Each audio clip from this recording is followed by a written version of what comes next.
I just recently finished this quilt. I did the machine quilting on my treadle machine, and I like the overall look, but I thought it might stand out even better if I added Trapunto to the snowflake.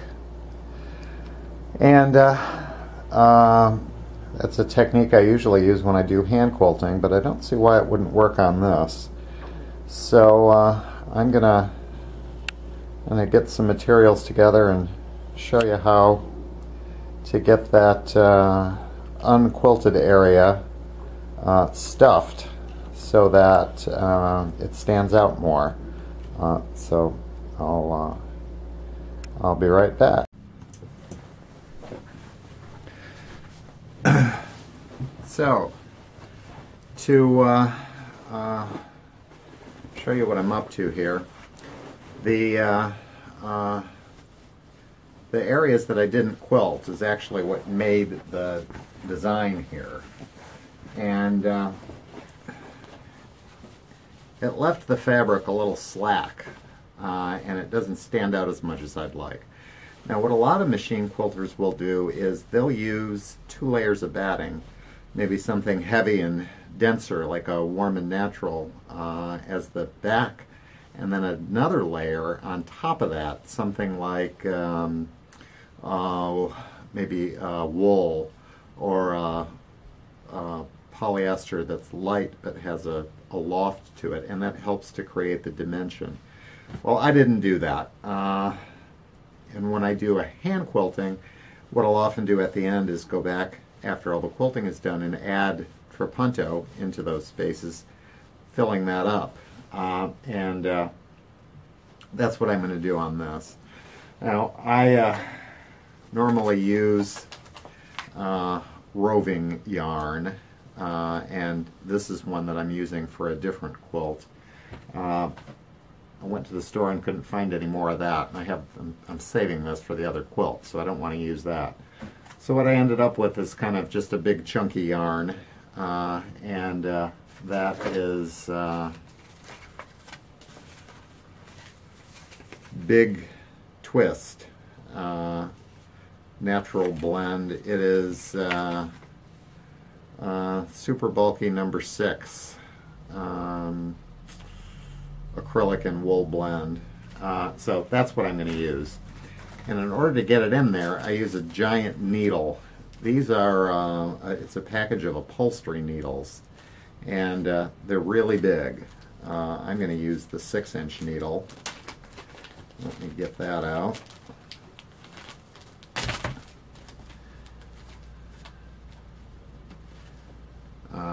So it's a pretty substantial needle. We'll see if I can get it to work. I might need the next size up. And the way this works is you're going to take a length of yarn, thread your needle,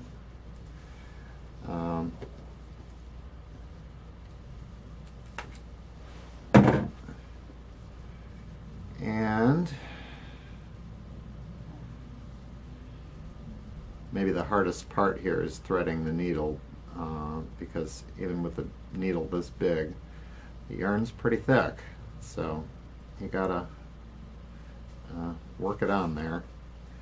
I like to do it with a double thickness of yarn, so I get 2 strands to go through at once. So I'm gonna even it out there, so I've got a double thickness of yarn. Now I'm going to insert the yarn in between the layers, and that will add fullness because of the bulk of the yarn. It'll fill up that space. Now, the top is made. It's a hand-dyed fabric, but it's like a batik. The weave is that. It's got that hand to it. It's very thin threads, tightly woven. So it's probably better not to do this from the front. I'm going to do it from the back. Now, here's the back. Back on this quilt is really pretty too. But anyway, so the way this works is I'm going to take the needle and I'm going to go in to the quilt. Now I'm not going through all the way, I'm just going between the layers, and I'm going to thread that needle through. And again, you're going to want to try to be sure that you're not going through all of it, you're just going through between the layers. And so there's this where I've got a big section of the needle through, and you can see on the other side it doesn't come through.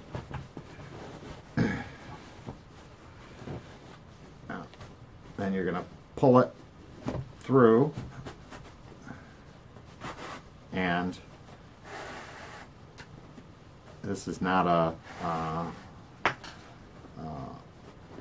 it doesn't just go through super easily. It takes a little bit of force to get those pieces of yarn to go through. And you're going to pull it till it just goes back into the hole, and then up at the other end, be careful not to cut your fabric, but cut it pretty close. Now you can see where that maybe you can see that little bit of yarn that's still showing. If I give this a little tug, that buries itself back in, and then you do it again and again until the area gets filled up. Now people will say, oh, but what about the holes you're making in the fabric? They close back up. It's not a big deal. If they don't close up right away, a little spritz with some water and a little movement with your fingers across it will usually take care of that. Or what I do is I just throw it in a wash, and the holes just disappear. You're not actually tearing the fabric or making any giant holes. You're just, separating the threads. So it's not, for me, it's not a big deal. They'll close right back up. And the needle that you use, it's helpful if it's a good sized needle, because you can get longer sections of this done with a longer needle. In a smaller needle, with a smaller needle, you may only be able to, you'll only be able to fill up the length of the needle. So I like to use a big one. It'll feel really weird at first. You'll feel like you're causing damage. You're not.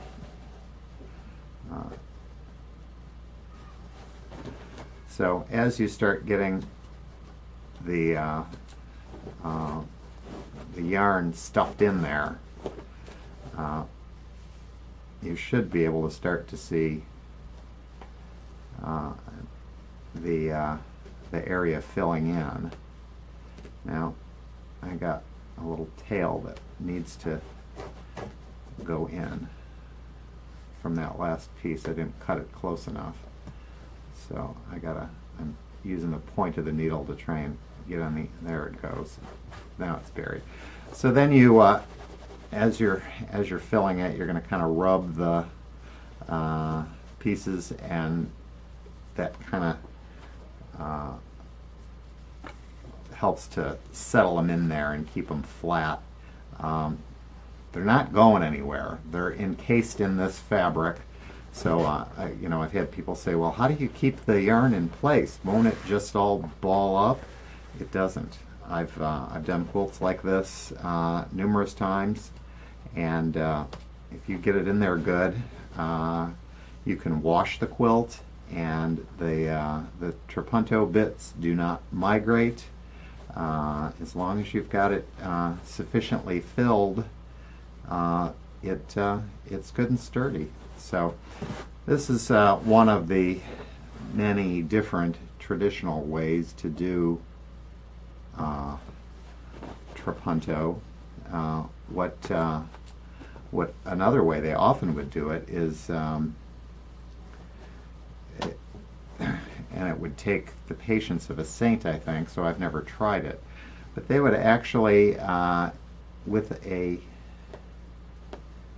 needle, they would go in and start separating the threads, you know, sliding them over, and gradually work those around so that there's actually an opening in the fabric. You haven't broken any threads, but you've made them separate. And then they would take little bits of batting and stuff it in there and work it around, and then after they were all done, then they would tease those threads back into place. That's more patience than I would ever have. This takes a little bit of time, but it's not, you know, it's not anything that's going to drive you crazy. It does take a lot of yarn. In one quilt that I did, I used 12 skeins to fill up all the quilting, and it made for a pretty quilt. It also made a heavy quilt. So you may or may not want to put in that much. Depends on the overall look you want. If you have smaller areas to fill, it'll certainly go a lot faster. So my little scissors here are pretty dull, so I'm having a hard time even cutting the yarn with them. Okay, I don't know if that you can see what I've got done there, but if you look at it on the other side, can you see how that added a fullness to that?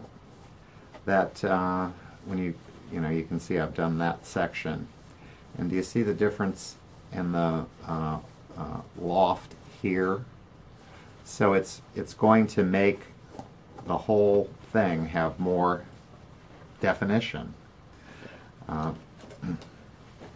You can stuff this as tight or loose as you think is going to work for you. I'm finding, just by looking at that little section, I'm going to want to do quite a bit of stuffing to make this really smooth.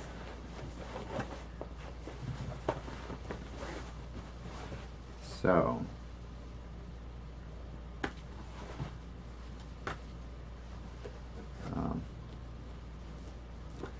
other thing,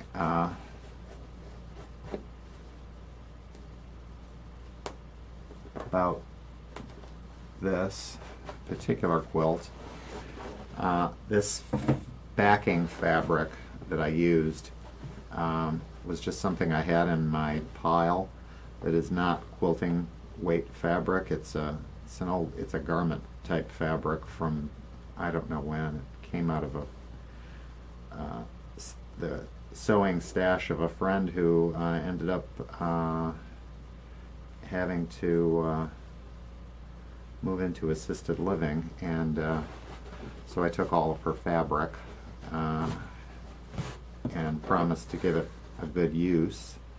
Well, I don't sew clothes, but who's to say that old clothing fabric can't make decent quilting fabric? So anyway, that's where I use this on the back. It's a much coarser weave than what a normal quilter's cotton would be, but it doesn't matter. This could be done with really any backing fabric. My most normal backing fabric for hand quilting is usually just a good quality muslin, and this technique works great on that. I did one where I did the backing with a batik fabric, and the Trapunto came out fine in that. I was a little concerned about how easily the needle would pull through on such a tightly woven fabric, but it worked out. So you get the idea.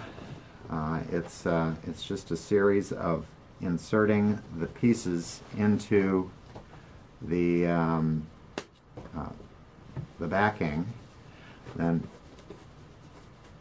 working them around, kind of scrunch them between your fingers and make sure you've got the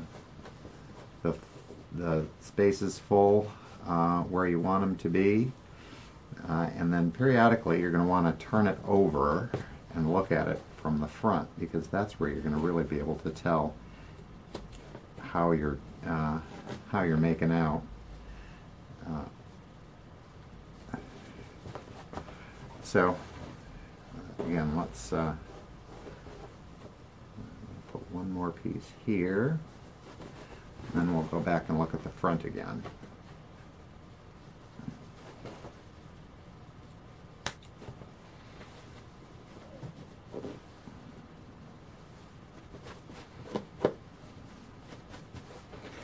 So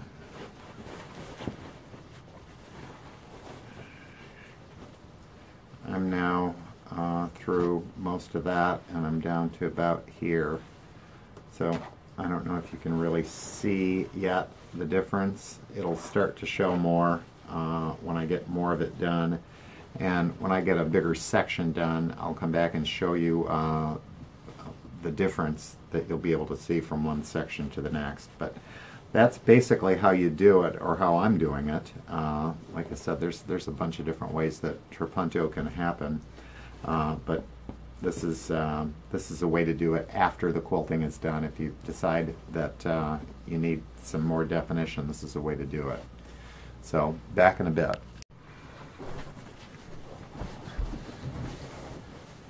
Not sure that the last section you could really see what I was doing. I can't see what my camera is picking up, because it's facing the wrong direction. Anyway, I hope you can see. I'm going to do a little bit again close up. So the big needle pulls the yarn through.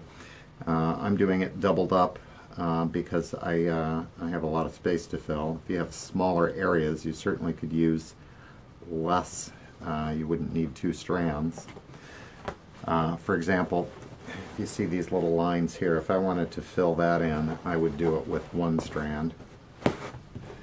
So that gets pulled between the layers,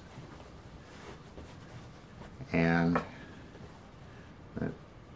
trim it off, and I'll just keep going. So hopefully that'll show on the camera, and you'll be able to see how I'm doing that. It's just a matter of